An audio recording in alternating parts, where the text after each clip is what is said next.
Libya থেকে Italy যাওয়ার পথে ভূমধ্যসাগরে মারা যাওয়া ৮ বাংলাদেশির লাশ দেশে পৌঁছেছে।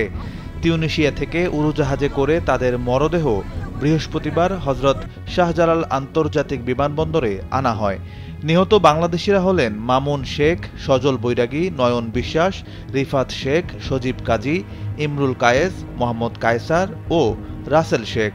তাদের মধ্যে ৫ জনের বাড়ি মাদারীপুরে ও ৩ জনের বাড়ি গোপালগঞ্জে।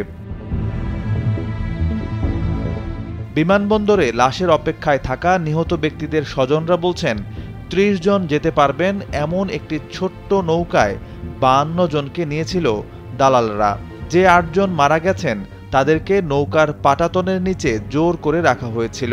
তারা অক্সিজেন সংকটের কারণে পাটাতন থেকে বের হয়ে আসার চেষ্টা করেন, কিন্তু দালালরা তাদের মারধর করে আবার সেখানে ফেরত পাঠায়। এভাবে নির্যাতন ও অক্সিজেন সংকটের কারণেই তারা মারা গেছেন।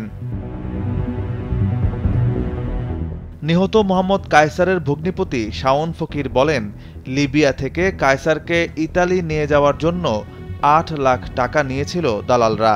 তারা বলেছিল বড় নৌকায় করে ইতালি পৌঁছে দেওয়া হবে, কিন্তু লোক বেশি হওয়ার কারণে কায়সার সহ ৮ জনকে নৌকার পাটাতনের নিচে রাখা হয়।